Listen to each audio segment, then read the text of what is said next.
अब आप लोगों ने पढ़ना शुरू कर दिया। फाइनली वो टाइम आ गया कि आप लोग पढ़ने के लिए तैयार हैं। हम तो आगे आपसे कहते हैं कि पेपर 3-3 महीनों के बाद रख लिया करें, ताकि बच्चा कम से कम साल में क्वालिफाई तो कर जाए, क्योंकि बच्चा जागता कब है? आखिरी महीने में आके। और उससे पहले बच्चा करता क्या है? कुछ भी नहीं। बच्चे को लगता है कि वो पढ़ रहा है, मगर बच्चा कभी भी पढ़ नहीं रहा होता।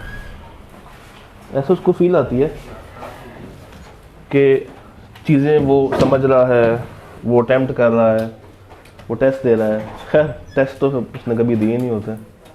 कितने टेस्ट आप लोगों ने दिए पूरे सेशन में? ऑडिट के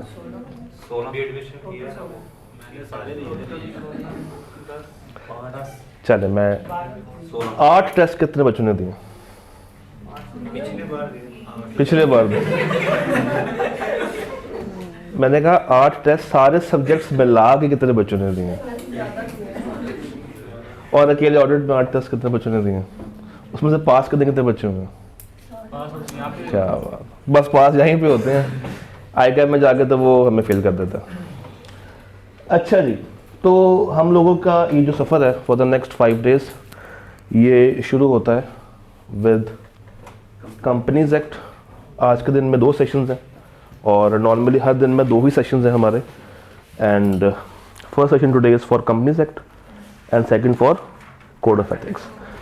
बेसिकली टारगेट क्या है इन 5 दिनों का, 10 घंटों का टारगेट ये है कि हमने वो एरियाज़ को अनफोल्ड करना है जहाँ से नॉर्मली आई कैप लॉजिकल सवाल टेस्ट कर लेता है और बच्चा परेशान हो जाता है। तो शुरू करते हैं। सबसे पहली चीज़, कंपनी जेट का सवाल 2 तरह से आ सकता है। एक, इसमें कुछ एरिया है जो कि स्ट्रेट फॉरवर्ड है, जैसे अपॉइंटमेंट, पहला कब आएगा, सब्सिक्वेंट कब आएगा, वैकेंसी कब आएगी, कब एसएससीपी अपॉइंट कर सकता है, क्या राइट्स हैं, क्या ड्यूटीज़ हैं, कॉस्ट अकाउंट्स। ये वो एरियाज है जहाँ से आएगा अगर चाहे तो स्ट्रेट फॉरवर्ड सवाल बड़ी आसानी से निकाल सकते। दूसरा एरिया इसमें हमें मिलता है लॉजिकल। आपने देखा होगा 11 तरह के डिफरेंट डिस्क्वालिफिकेशंस होती हैं, वहाँ से आपको लॉजिकल सवाल देखने को मिल जाता है। तो कोई 15 सवाल हम लोग यहाँ पे प्रैक्टिस करेंगे, 15 पार्ट्स बेसिकली। और अगर हमारे पास टाइम निकल आया तो हम उसमें मज़ीद भी ऐड अप कर सकते हैं। सबसे पहली चीज़ जो आपने इन सवालों के साथ करना है, इसको एक अप्रोच पे लेके जाना है। क्या करना है? एक अप्रोच पे लेके जाना है, रैंडमली नहीं करना है। अगर आप एक अप्रोच डेवलप कर लेंगे तो सारे सवाल उसी पैटर्न पर रख के सॉल्व किए जा सकते हैं। सबसे पहले आपने क्या लिखना है? लॉ। जिस चीज़ से रिलेटेड वो डिस्क्वालिफिकेशन पूछी गई है उसका रेलेवेंट लॉ सबसे पहले उसको बताएं। फिर सिनेरियो को आपने क्या करना है? एक्सप्लेन। किसको? सिनेरियो को आपने एक्सप्लेन करना है, keeping in tact with the law. और तीसरी और सबसे अहम चीज़, डिसीजन मेकिंग करनी है। आपने बताना है कि आपकी नज़र में ये अपॉइंटमेंट वैलिड है या वैलिड नहीं। तो डिफरेंट तरह की डिस्क्वालिफिकेशंस होती हैं। कुछ आपसे पूछता हूँ, देखते हैं आपको कितनी याद है।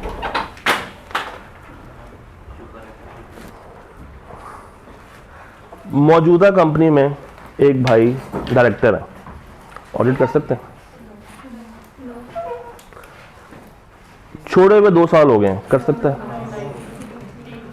छोड़े हुए 3.5 साल हो गए, कर सकता है? एक डायरेक्टर का एक और बिजनेस भी है, उस बिजनेस में उसका एक बिजनेस पार्टनर है जो कि क्वालिफाइड चार्टर्ड अकाउंटेंट है। वो सोल प्रोप्राइटर भी है और वो ऑडिट कर सकता है। क्या वो उस मेन कंपनी का ऑडिट करेगा जिसका वो पार्टनर नहीं कर सकता? अगर एक बंदा क्रेडिट कार्ड लेता है और उस पे उसका बैलेंस है 5 लाख, तो कर सकता है। आजा लिमिट कितने की है? और in case of utility bills 90 days, यहाँ पे अमाउंट मैटर नहीं करती। एक बंदे को कोड ऑफ एथिक्स ने डिस्क्वालीफाई कर दिया, तो वो यहाँ पे भी नहीं कर सकता। मगर यहाँ पे आपने एक चीज़ का हमेशा ख्याल रखना, ये बात पहले भी बताइए, फिर से बता रहा हूँ, कोड ऑफ एथिक्स को कंपनीज एक्ट के साथ मिक्सअप नहीं करना। उस वक्त इसका स्विच बंद कर देना। आपको ख्याल आएंगे कि यहाँ पे तो ये थ्रेट आता है, ये ऐसे होता है, ये वैसे होता है, उसको उस वक्त सोचने की ज़रूरत नहीं। पहला सवाल देखते हैं, सवाल पढ़िएगा।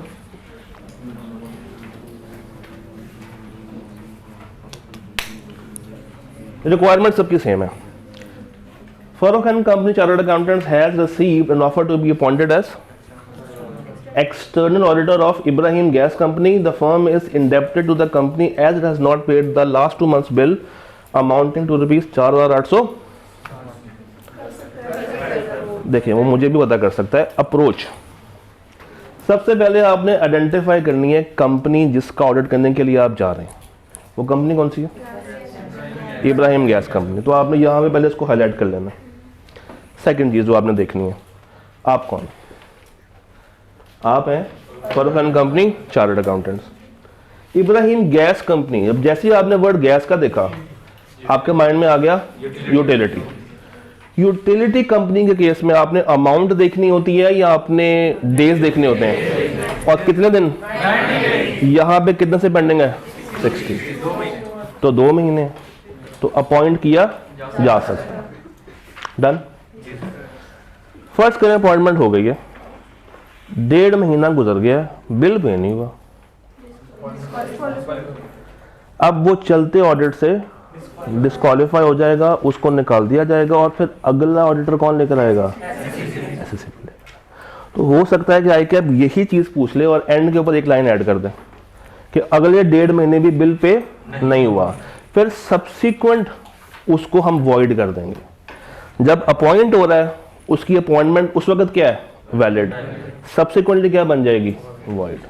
और जब सब्सिक्वेंटली वॉइड हो रही है तो उसकी जगह पे फिर बंदा कौन लेकर आएगा? पार्ट 2 देखें।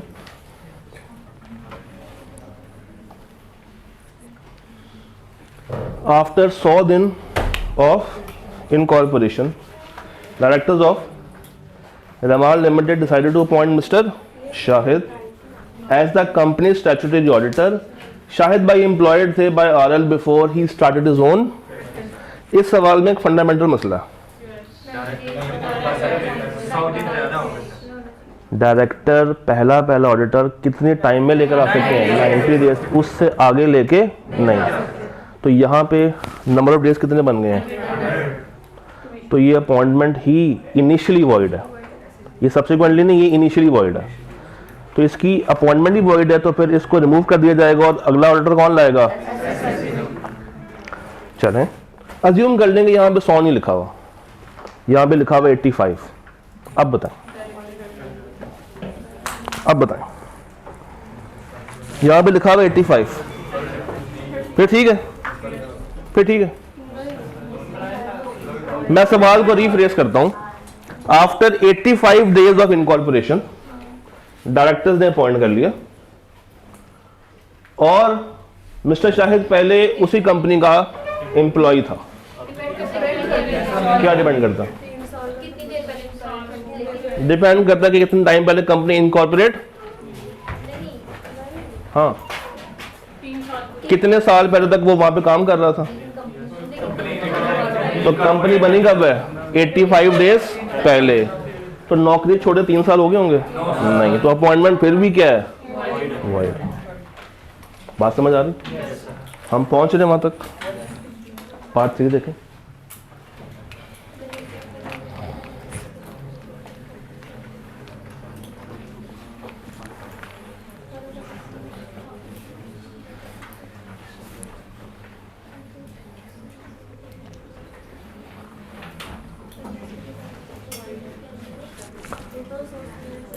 चले मुझे बताइए कंपनी कौन सी है?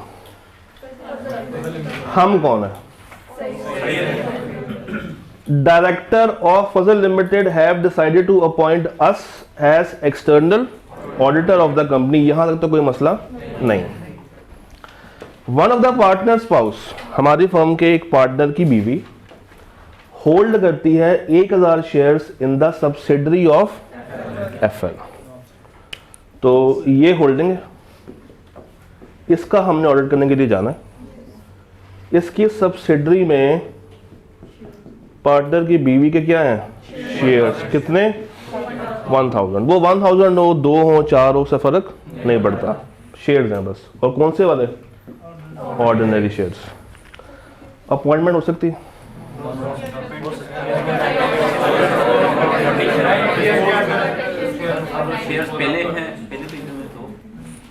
हो गया। देखें इसका फैसला करना कैसे। सबसे पहले आप इस कंपनी के बारे में भूल जाएं। आप फैसला करेंगे सब्सिडरी में जा सकते हैं, नहीं। कब जा सकते हैं, जब ये एट टाइम ऑफ अपॉइंटमेंट बता दे कि मेरे पास शेयर्स हैं और वादा कर ले कि मैं सब्सिक्वेंटली इसको डिस्पोज ऑफ, फिर जा सकते हैं एक्सेप्शन के साथ। तो यहां पे विद, तो इसीलिए अगर हम यहां पे अपॉइंट हो सकते हैं तो ही हम यहां पे अपॉइंट हो सकते हैं। अगर यहीं पे वो इस चीज को क्लेम नहीं करता कि मैं बेच दूंगा, तो यहां पे डिस्क्वालीफाई मींस होल्डिंग में डिस्क्वालीफाई, पूरे ग्रुप में डिस्क्वालीफाई। चले उसने कबूल कर लिया कि भाई मैं बेच दूंगा, बेचे नहीं, फिर से सब्सिक्वेंटली डिस्क्वालीफाइड और वहां से पुल आउट कर लिया जाएगा और उसकी जगह पे नया बंदा जाएगा। देखें सब्सिडरी कब बनती है और एसोसिएट कब बनती है, 20% से ऑनवर्ड्स। तो जब 50% होंगे तो इट मींस कि 20% से क्या है, ऑटोमेटिकली ज़्यादा। तो ये वो एसोसिएट वाला सर्कल पूरा हो जाता है यहाँ पे। याद रखिएगा शेयर्स की डिस्क्वालिफिकेशन पूरे ग्रुप में होती है इंक्लूडिंग एसोसिएट्स, और जो बाकी की 10 डिस्क्वालिफिकेशंस हैं वो एसोसिएट में नहीं होती। डन जी बॉस।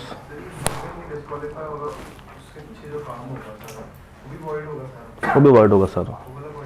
जो नया ऑडिटर आएगा वो नए सिरे से काम करेगा। अभी आते हैं उस पर, आते हैं पॉइंट हम कहाँ पे थे, ये हो गया था, ठीक है। सवाल नंबर 4 देखें।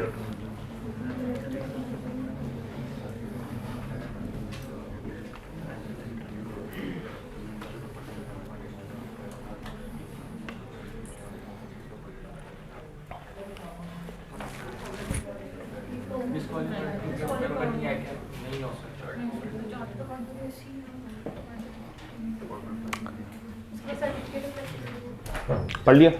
चल मुझे ये बताइए कौन सी कंपनी में सिर्फ और सिर्फ सीए ऑडिट कर सकता है, पब्लिक, ऐसी प्राइवेट जो कि पब्लिक की, और ऐसी प्राइवेट जिसका पेड अप कैपिटल 3 मिलियन से। यहां पे क्या मसला, पेड अप कैपिटल 3 मिलियन से ज्यादा हो गया, तो ऑडिट किसको करना चाहिए था, ये किससे करवाने में इंटरेस्टेड है, दाऊद से। और दाऊद के पास तो क्या है और कहां से लिया हुआ है, तो ठीक तो है, सीए से लिया हुआ नहीं, ये क्वालिफाइड सर्टिफिकेशन नहीं है, ये ऑडिट कंप्लीट नहीं होगा। Done guys.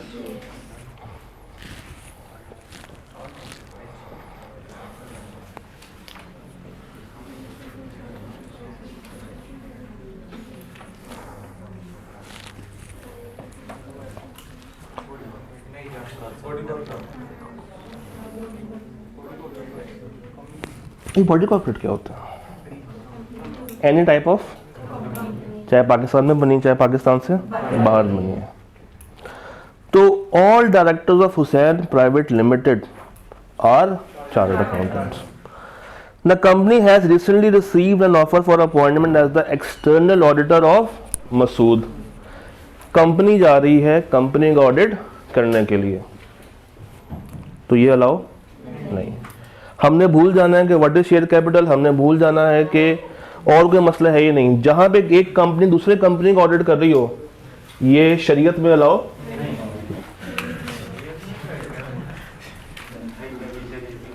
खैर आगे चलते। हाँ जी, गुआवा कुछ कहना चाह रहा है आपसे।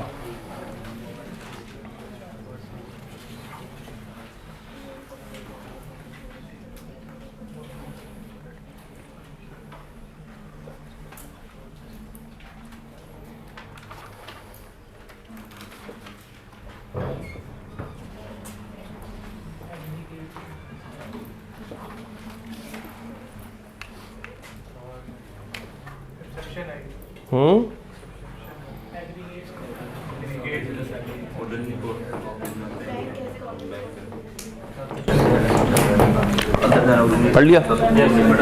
ये पॉइंट थोड़ा सा मैं पहले इलेबोरेट कर दूं, उसके बाद चलते हैं। देखिएगा, बैंक, इनका मेन काम क्या होता है? दो तरीके से देते हैं, बाय क्रेडिट कार्ड और without credit card. Without credit card के अंदर तो कोई मसला नहीं। बाय क्रेडिट कार्ड में क्या मसला है? 1 मिलियन का मसला है। अच्छा, अदर देन बैंक, अगर आपको लोन दे तो क्या दूसरी कंपनी जिसका काम ही लोन देना नहीं है वो ठीक कर रही है? नहीं। यहाँ पे किसी भी तरह का लोन दिया हो, चाहे वो 1 रुपये का लोन की ना हो, यहाँ पे आप क्या हो जाएंगे बेचारे के लिए? डिस्क्वालीफाइड। बैंक के केस में डिस्क्वालीफाइड तो उस वक्त होंगे जब क्रेडिट कार्ड में लोन लिया हो और उस लोन की अमाउंट 1 मिलियन को क्रॉस कर रही हो, और उस केस में भी हमने सारे पार्टनर्स का अक्यूमुलेटेड बैलेंस लेके चलना, यानी कि हमने फर्म लेवल पे सोचना है कि फर्म लेवल के ऊपर क्या ये 1 मिलियन को क्रॉस कर रहा है या नहीं कर रहा। हाँ, अगर इसने हाउस लोन लिया हुआ है, इसने फाइनेंस लीज करवाई हुई है, इसने गाड़ी के लिए लोन लिया हुआ है, इसने किसी और काम के लिए लोन लिया हुआ है, इस अमाउंट को इसमें ऐड करने की जरूरत नहीं है। आपने सिर्फ किसको देखना है? क्रेडिट कार्ड को। अब सवाल पड़ा,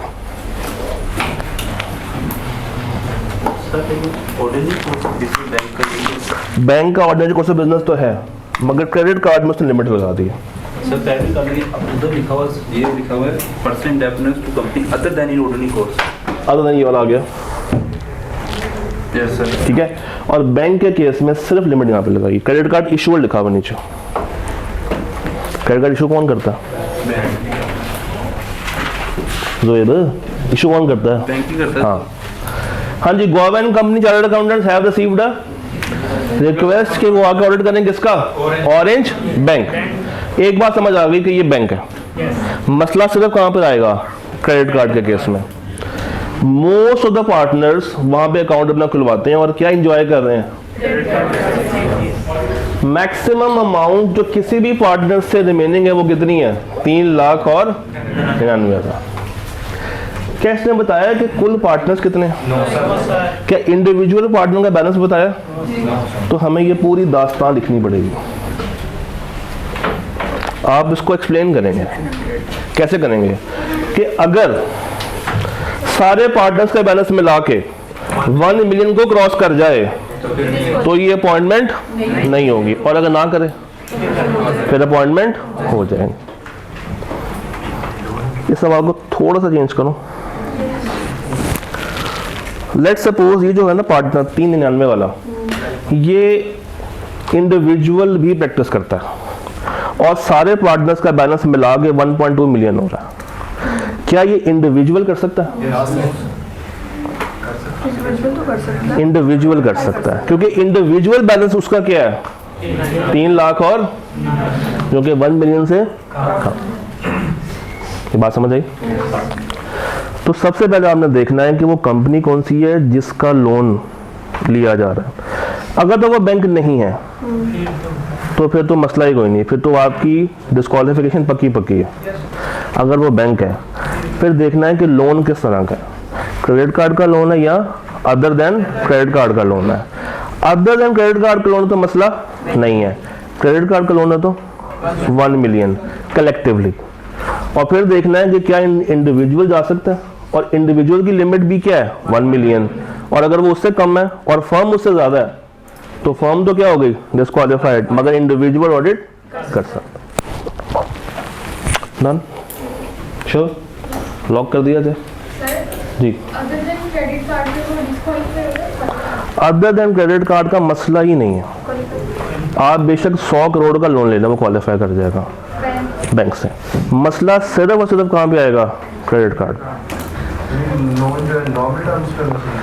ये एक अलग बहस है। कि लोन नॉर्मल टर्म्स में है या नहीं है। ये बहस इसकी नहीं है, ये बहस कोड ऑफ एथिक्स की है। जी एप्रिकॉट कुछ कहना चाह रहा है आपसे।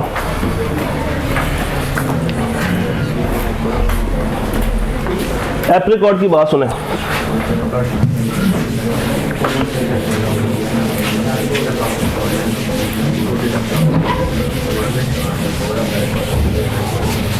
इतना आसान है नहीं।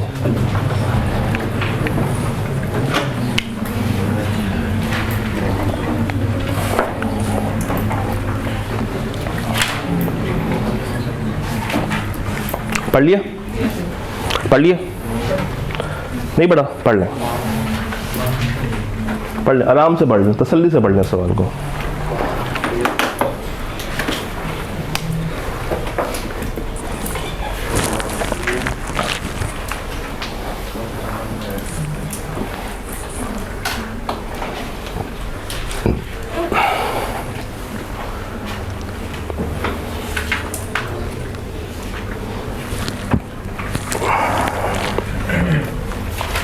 हो गया? शुरू करें। कितनी कंपनी है सवाल में?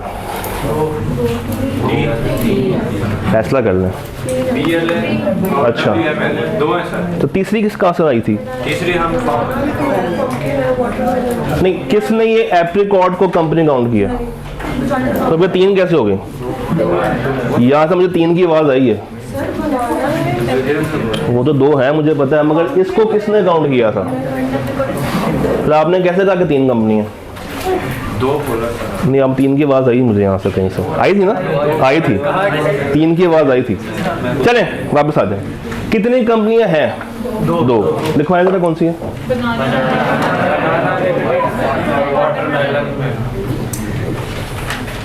आप कौन है?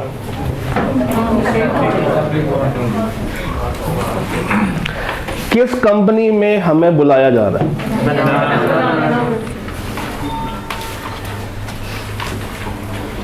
रिश्ता किस कंपनी के बीच में डेवलप करवाने की कोशिश कर रहा है?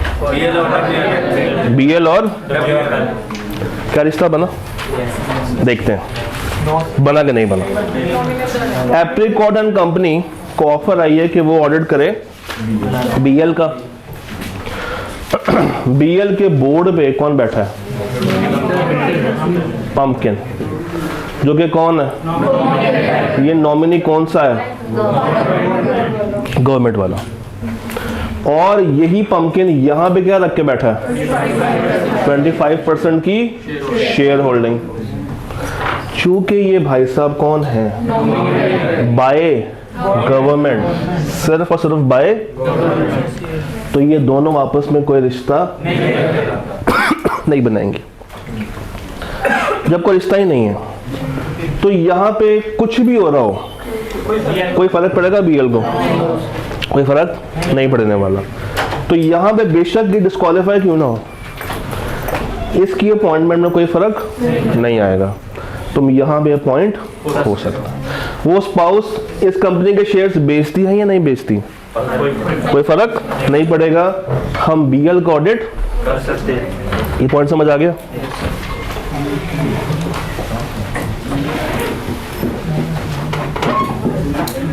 अब बताएं, अब बताएं। मैंने सवाल चेंज किया, आप लोगों ने शायद गौर नहीं किया। नॉमिनी डायरेक्टर अपॉइंटेड बाय, अब रिश्ता बना है कि नहीं बना? बना है कि नहीं बना? अब रिश्ता बन गया। अब रिश्ता बन गया। कैसे बना? किताब खोलें, किताब खोलें, इसकी डेफिनेशन पे जाएं। डिस्क्वालिफिकेशन बस्ता बोल रहे आए जरा,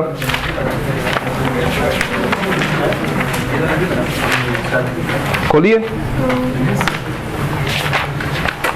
इसकी एक्सेप्शन में जाए। आपके पास डेफिनेशन आ रही होगी ऑफ एसोसिएटेड कंपनी, आ रही है ना? इसकी डेफिनेशन में जाएं काइंडली, उसकी एक्सेप्शन में आएंगे। पेज नंबर मेरे पास 8 है, अगर आपके पास 13th एडिशन है तो ठीक है। कहता है फॉलोइंग पर्संस ये रिश्ता एसोसिएट का नहीं बनाएंगे।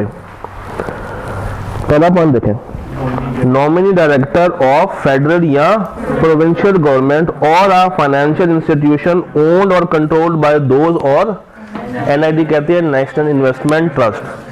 तो गवर्नमेंट चाहे प्रोविंशियल हो चाहे फेडरल हो या गवर्नमेंट से इल्हाक शुदा कोई इदारा, अगर वो डायरेक्टर अपॉइंट कर रहा है तो दो कंपनी आपस में एसोसिएट नहीं होंगी। मगर कंपनी लॉ ये कहता है कि नॉमिनी डायरेक्टर सिर्फ गवर्नमेंट नहीं भेजती, और कौन भेज सकता है? क्रेडिटर। तो उसकी एक्सेप्शन यहाँ पे मेंशन नहीं है। इट मींस कि वो दोनों को जोड़ सकता है। अगर ये आ गया तो फिर मैं पहले देखूंगा कि क्या मैं WML में जा सकता हूं या नहीं, इसके अंदर जाऊंगा या नहीं जाऊंगा, उसका फैसला मुझे यहां पे लेके जाएगा। बात समझ आ रही? अगर मैं यहां पे क्वालिफाई करूंगा फिर मैं यहां पे जा पाऊंगा। वो कब? जब ये नॉमिनी कौन सा होगा, और अगर ये गवर्नमेंट का तो मुझे कोई टेंशन लेने की जरूरत नहीं। ये बात समझ आ गई है? चलिए आगे। 7 सवाल हुए, 8 भी और बाकी।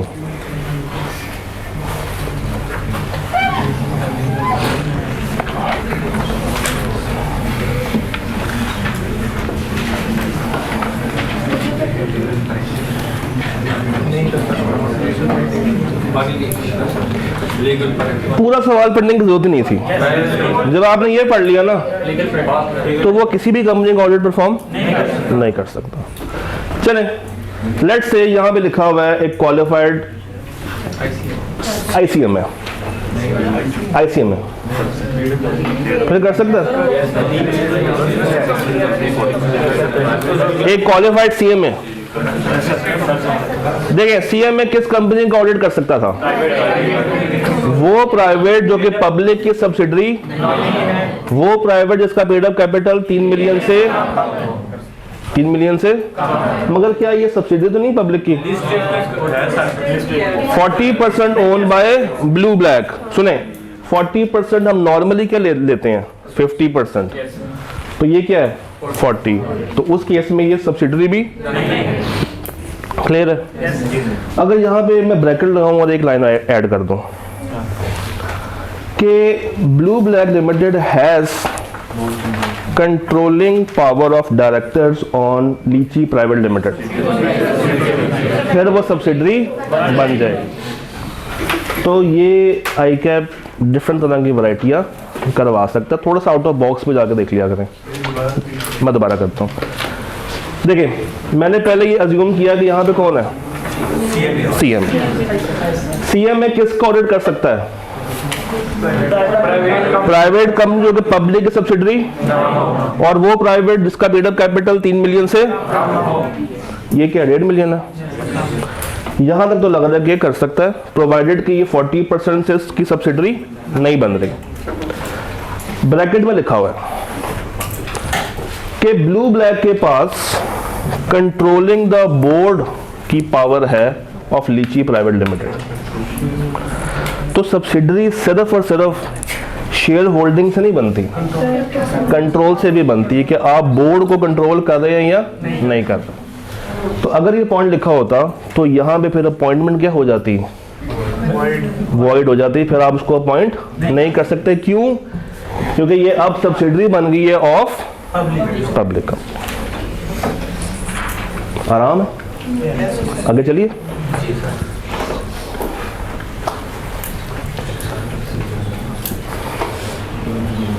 अभी तो पार्टी शुरू हुई।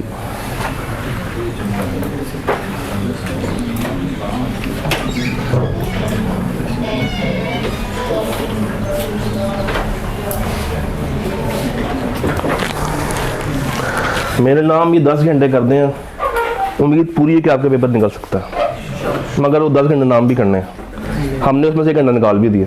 नहीं, हाफ आवर गुजरा अभी सिर्फ।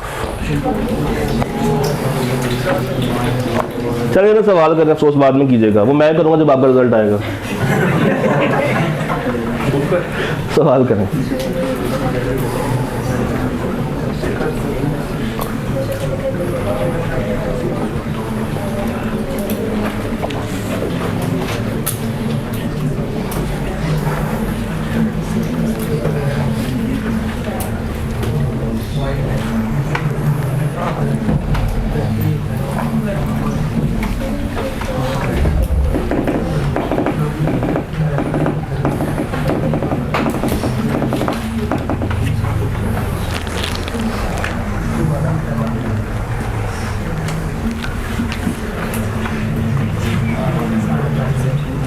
हाँ जी, बातें हो गई। चल, mister Sadiq has recently joined your firm as a, he has served on the board of strawberry until 30 June 2009 as a government, clear है यहाँ तक। In the AGM of SL held on 31 August 2000, a share holder has propose the name of your firm, कौन सी firm बला जहां पे Sadiq, as the external auditor of the company ending 30 June 2012। पहला सवाल, क्या ये जो गवर्नमेंट नॉमिनी है, क्या मैं इसको डायरेक्टर काउंट करता हूँ? करता हूँ कि नहीं करता? करता हूँ। याद रखिएगा, गवर्नमेंट की तरफ से जो नॉमिनी आता है वो सिर्फ एसोसिएट का रिश्ता डेवलप नहीं करवाता, बाकी सारी जो उसके पास पावर्स होती हैं डायरेक्टर की वो अपने पास रखता है, वो उससे बागी नहीं होता। तो आप बेशक इसको अज्यूम कर लेंगे ये क्या है, डायरेक्टर। अब अगली शर्त देखनी है। डायरेक्टर के केस में 3 बातें थी, मौजूदा नहीं कर सकता, छोड़ के गया तो कब तक का कूलिंग ऑफ पीरियड है, 3 साल का, और तीसरी शर्त कौन सी थी, वो बिजनेस पार्टनर वाली। यहां पे लग कौन सी रही है, 3 साल। छोड़ा कब है, 2009। अपॉइंट कब किया जा रहा है, किस साल के लिए किया जा रहा है? तो मैं 12 से 9 के बीच में डेट देखूं या 11 से 9 के बीच में डेट देखूं? 11 से 9 के बीच में डेट देखूं। 2 साल हो गए या 3 साल हो गए? 3 साल से कम का वक्फा है, अपॉइंट हो सकता है? नहीं हो सकता। इसकी अपॉइंटमेंट वैलिड नहीं। मैंने कोशिश ये की है कि सारे पॉइंट्स को हम किसी ना किसी तरीके से टेस्ट कर दें, ताकि 1 घंटे की जो एफिशिएंसी है वो बरकरार रहे। हाँ जी, 9 हो गए, 6 रह गए, चले आगे, चले आगे, मैं तो तैयार हूँ। हाँ जी, एक सवाल था यहाँ से। This question will take your nerves. 5 minute ले लें, तसल्ली से सोच लें।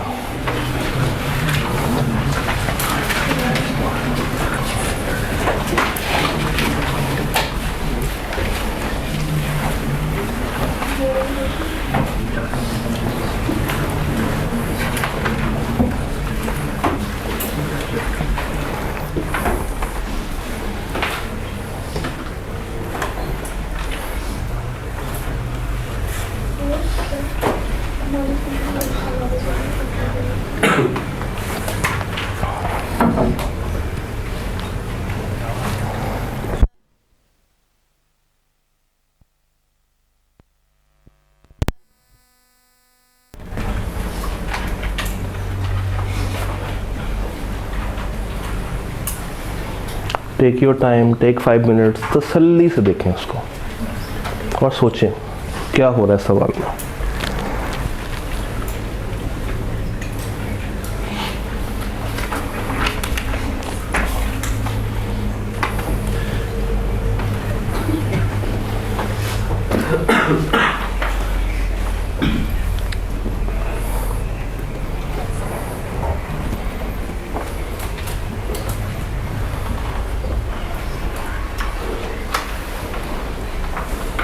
ना कोई आसान से तरीके से बता सकता है मुझे?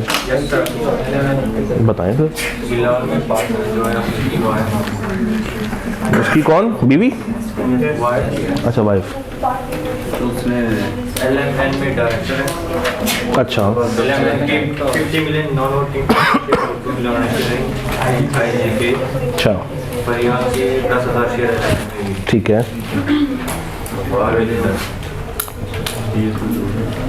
चलिए बताइए, आपके ख्याल से ऑडिट हो सकता है? सर मैंने कहा हो सकता है, कहते हैं नो से कहते हैं हाँ सर हो सकता है।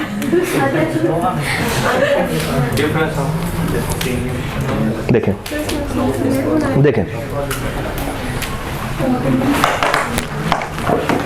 Bilal and company has received an offer for appointment as auditor of IJK Limited. पहली कंपनी कौन सी है? टोटल पेड अप कैपिटल कितना है? 990 मिलियन। यहाँ पे ले आते हैं।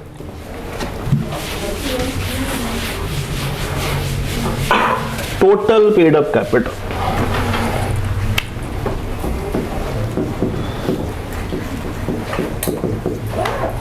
9, इसका ब्रेकअप दिया होगा।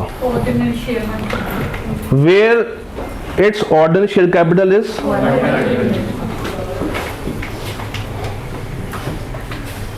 तो बाकी 860 क्या है? बाकी 860 क्या होगा? ये ऑर्डिनरी है, तो ये क्या होंगे फिर? नॉर्मली प्रेफरेंस होंगे। चलो, Faryal the wife of partner, ये Faryal wife of partner in Bilal and company is director in, ये एलिमेंट बना देते। यहाँ पे कौन है? डायरेक्टर है। और हम ये किस कंपनी की बात कर रहे हैं भला? हमने जाना कहाँ पे है? यहाँ पे जाना है। अच्छा, which holds 50 million non-voting preference shares and 2 million in IJK। ये जो LMN है, ये IJK में दो तरह की शेयर होल्डिंग रख के बैठी हुई है। 50 मिलियन नॉन वोटिंग प्रेफरेंस और 2 मिलियन ऑर्डिनरी।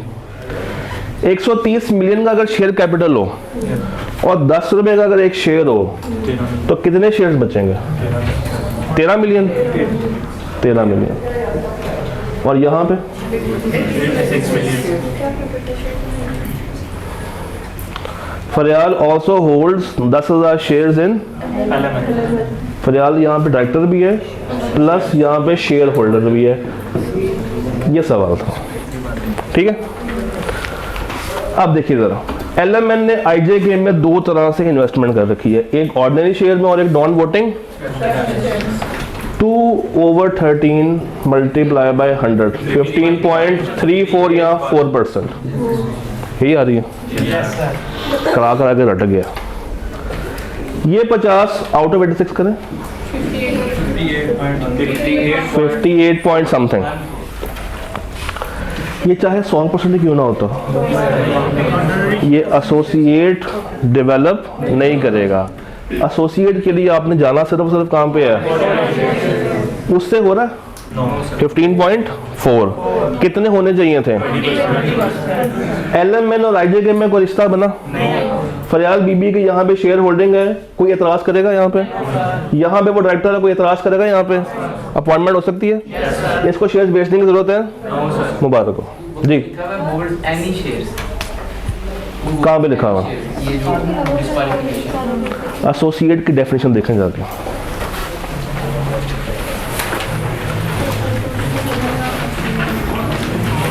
अभी हम बात करें एसोसिएट की डेफिनेशन।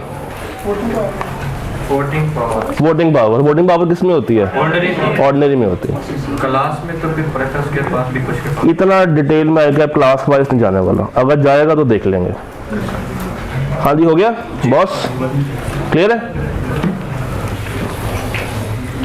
वो बताओ जो आप पॉइंट कह रहे हो, सुनो वो जो आप बात कर रहे हो, ये जो इसकी वाइफ है, फर्ज करो ये दोनों आपस में एसोसिएट है, तो जरूरी नहीं है कि यहाँ पे जो इसने शेयर्स रखे हुए हैं वो ऑर्डिनरी हो, वो कोई भी हो सकते हैं।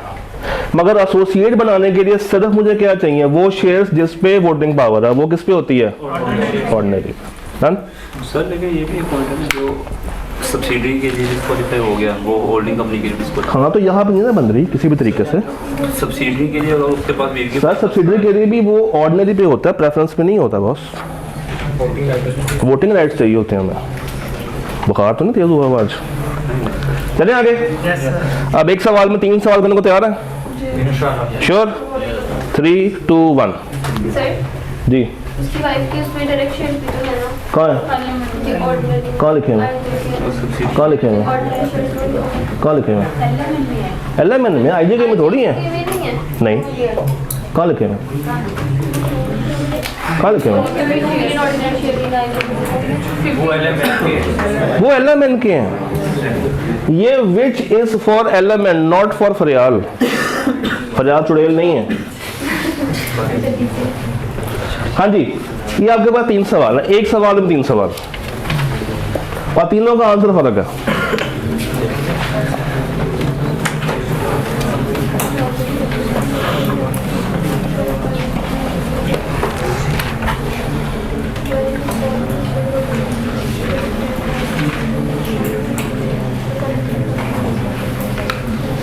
ये मिटा दूं फिलहाल।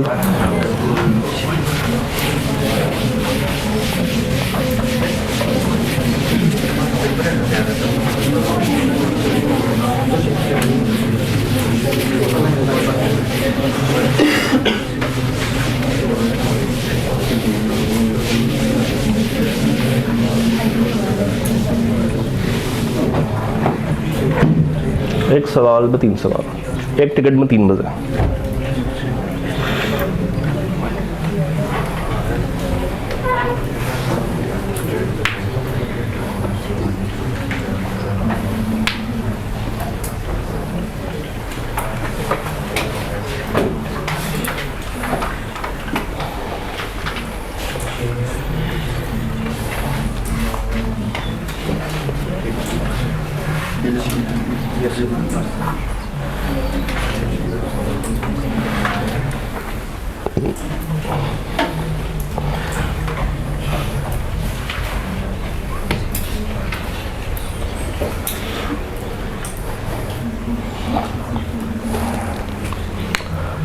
हाँ जी, कर सकते हैं? मैं करवाऊँ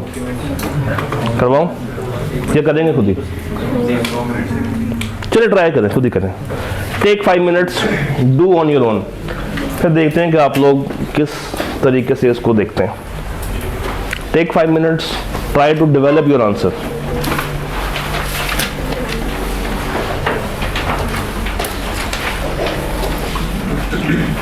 नहीं, उनको पूछ रहा हूँ। आपको आदत पड़ी ऑनलाइन वाली? आवाज़ आ रही है? हाँ जी, दाऊद आ गया। आप दाऊद हैं? आप दाऊद तो नहीं है? नहीं। अच्छा। Dawood and company chartered accountants has received an offer for appointment as auditor of Jamal limited. Company जो हमसे रेलिवेंट है कौन सी है? दाऊद की बीवी जो है वो शेयर होल्डर है और डायरेक्टर भी है। कहाँ पे? तो 2 कंपनियां हो गई हैं। हाँ, रिश्ता बनाते हैं, रिश्ता जोड़ते हैं। हमारी कंपनी, दूसरी कंपनी, और RL में वो शेयर होल्डर भी है।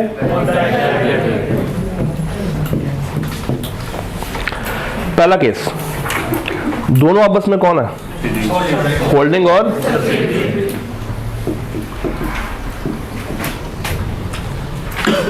हाँ जी, RL के केस में शेयर होल्डिंग भी है और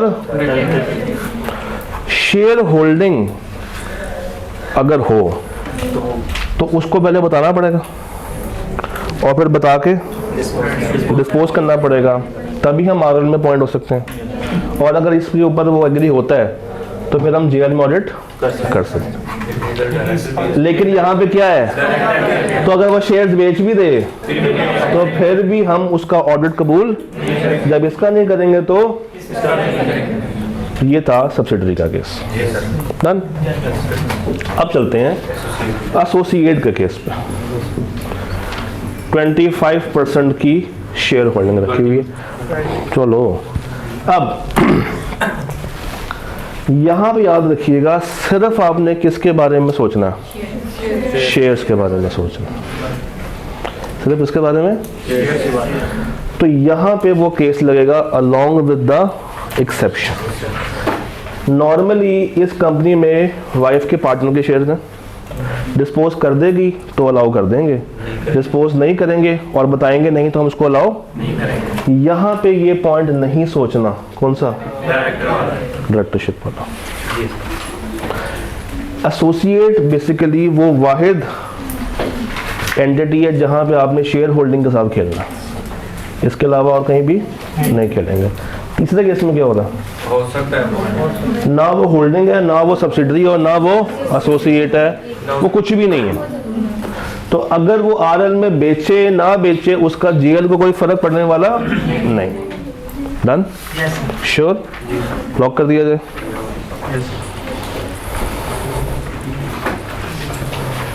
आबिद, आबिद भाई की बात सुना। क्या कहना आबिद भाई? Abid is a partner in AFL company, chartered accountants. Offer आई, काम कहाँ पे जाना है? साइमा के पास जाना है। साइमा आबिद की वाइफ है और वो 11% के शेयर रख रही है। कहाँ पे? एसएल में। और वहाँ पे वो जनरल मैनेजर मार्केटिंग भी है। क्या किसी भी प्रोविजन में जनरल मैनेजर को डिस्क्वालीफाई किया? तो यहाँ पे रेलेवेंट पॉइंट क्या है? 11% शेयर। हाँ, 11% शेयर, वाइफ तो है ही। साइमा ने शेयर्स बेच दिए। किसको बेचे? आबिद के डैडी को। कितने के? नहीं, कितने के छोड़े? With in 30 days of appointment. तो क्या इसने डिस्पोजल कर दी? क्या ठीक की है? ठीक की। आबिद का बाप माइनर कब से होने लगा?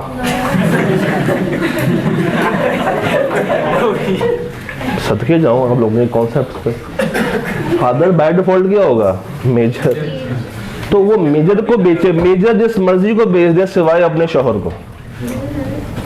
बात समझ आई?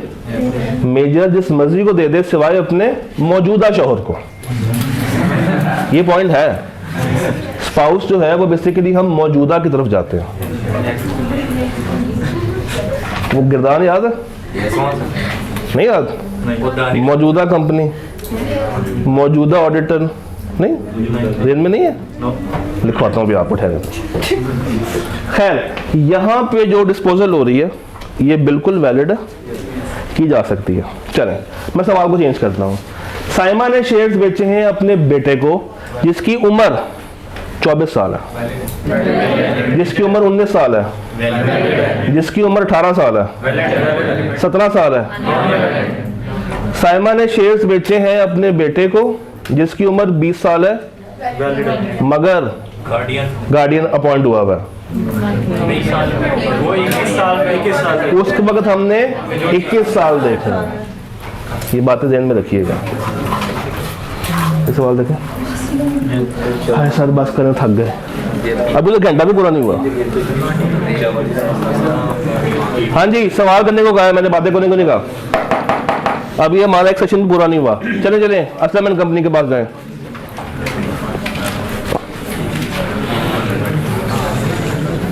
जिंदगी के 9 घंटे रह गए आपके, एक मैंने गुजार दिया है। जब पेपर पास कर लेंगे ना तो वो आपने जिंदगी का एक टारगेट अपना अचीव कर लिया होगा। फिर नया टारगेट शादी का, उसके बाद क्वालिफिकेशन का। चलें, मैंने मोटिवेशन आपको दे दी है, अब सवाल कर लें। असलमन कंपनी चार्टर्ड अकाउंटेंट्स कुछ कहना चाह रहे हैं। ये बिल्कुल रिसेंट अटेम्प्ट का सवाल है, बिल्कुल रिसेंट अटेम्प्ट, क्योंकि रिसेंट में आए नहीं तो उससे रिसेंट।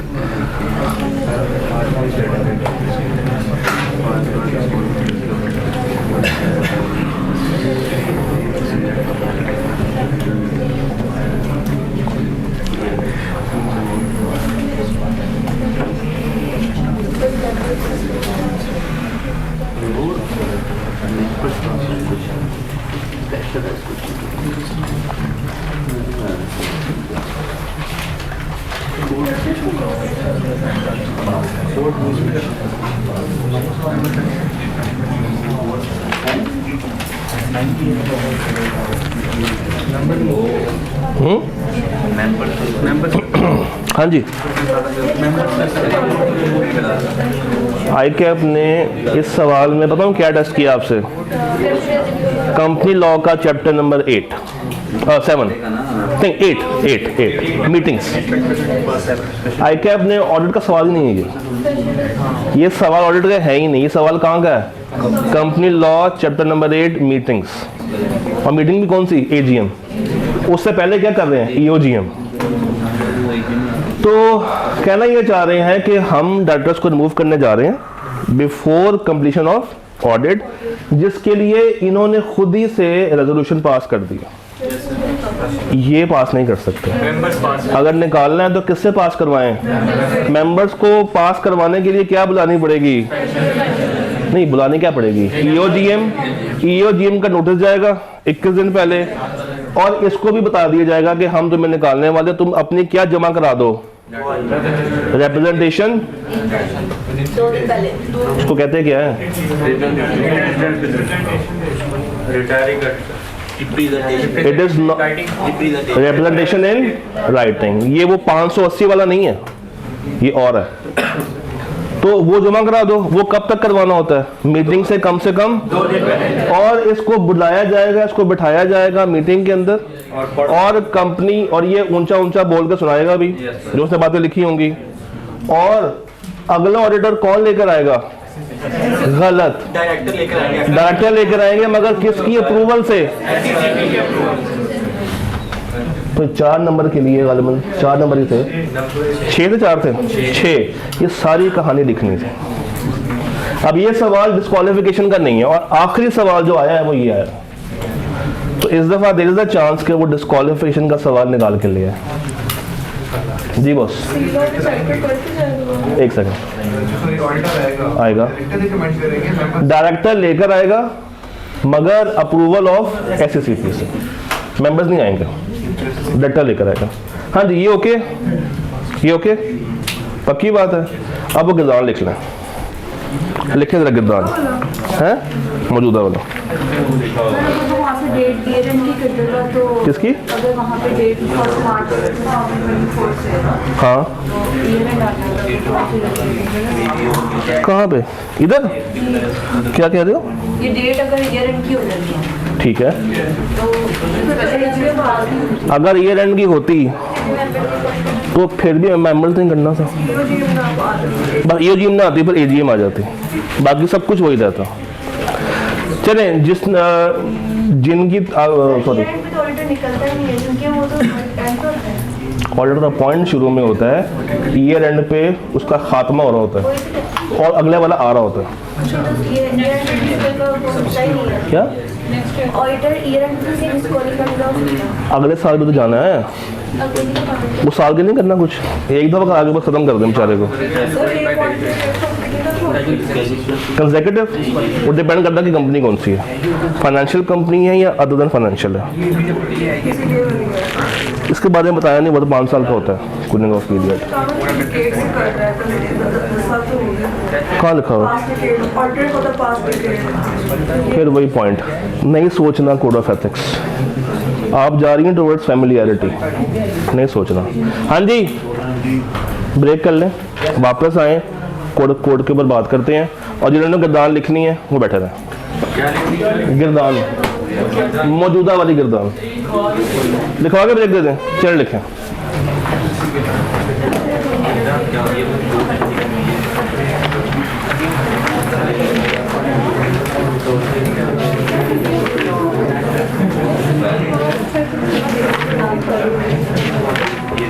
लिखें, मौजूदा डायरेक्टर, मेरा ख्याल से मौजूद बोल रहा हूँ, मौजूदा डायरेक्टर, मौजूदा ऑफिसर, मौजूदा एम्प्लॉय, मौजूदा कंपनी का मौजूदा ऑडिट परफॉर्म नहीं कर सकता। यह है आसान वाली। मौजूदा डायरेक्टर, मौजूदा डायरेक्टर, मौजूदा एम्प्लॉय, मौजूदा ऑफिसर,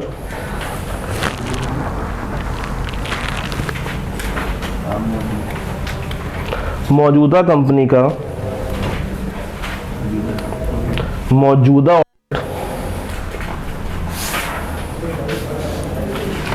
परफॉर्म नहीं कर सकता। सीजन 1, मौजूदा डायरेक्टर, मौजूदा एम्प्लॉय, मौजूदा ऑफिसर मौजूदा कंपनी का मौजूदा ऑडिट परफॉर्म नहीं कर सकता। अब लिखें सीजन 2, मौजूदा डायरेक्टर की मौजूदा बीवी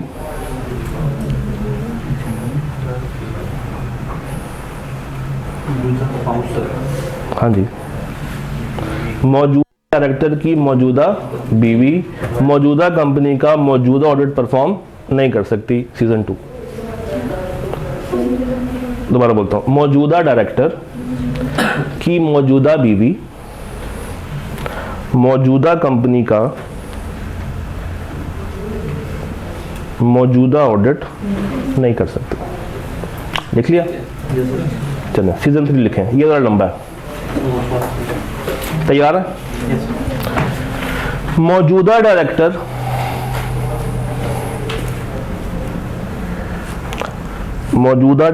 मौजूदा ऑफिसर मौजूदा एम्प्लॉय, मौजूदा डायरेक्टर मौजूदा ऑफिसर मौजूदा एम्प्लॉय का अगर कोई मौजूदा बिजनेस है, मौजूदा डायरेक्टर मौजूदा एम्प्लॉय मौजूदा ऑफिसर का अगर कोई मौजूदा बिजनेस है, उस बिजनेस में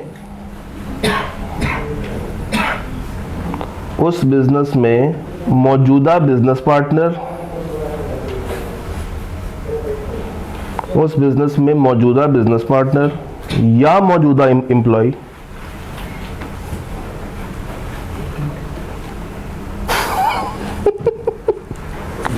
उस बिजनेस में मौजूदा बिजनेस पार्टनर या मौजूदा एम्प्लॉय मौजूदा कंपनी का मौजूदा ऑडिट मौजूदा टाइम में परफॉर्म नहीं कर सकते। कौन से वाले मौजूदा के बाद रिपीट करना? दोबारा से शुरू करते हैं। मौजूदा डायरेक्टर, मैं स्पीड पे हूं, मौजूदा डायरेक्टर मौजूदा एम्प्लॉय मौजूदा ऑफिसर का अगर कोई मौजूदा बिजनेस है, उस बिजनेस में मौजूदा बिजनेस पार्टनर या मौजूदा बिजनेस एम्प्लॉय उस मौजूदा कंपनी का मौजूदा ऑडिट मौजूदा टाइम में परफॉर्म नहीं कर सकते। रिकॉर्ड कर दिए, जाकर सुन लीजिए। आपने कहां पे रोका हुआ इसको? है? देखें लिखवाने का मकसद क्या है। इसमें से अगर एक भी मौजूदा हिल गया, डिस्क्वालिफाइड। इसमें से अगर एक भी मौजूदा आप माइनस कर दें, ये बेसिकली डिस्क्वालिफिकेशन के पहले 3 पॉइंट्स हैं। इसमें से अगर आप एक भी मौजूदा को साइड में फेंक देंगे, आप डिस्क्वालिफाइड हैं। क्या एसोसिएट की डिस्क्वालिफिकेशन जो है ना, वो शेयर्स के ऊपर डिपेंड कर देगी। हाँ, वो पूरे ग्रुप में हो जाए। डन? ब्रेक कर लें और 10 मिनट के बाद वापस आए फॉर कोड ऑफ एथिक्स।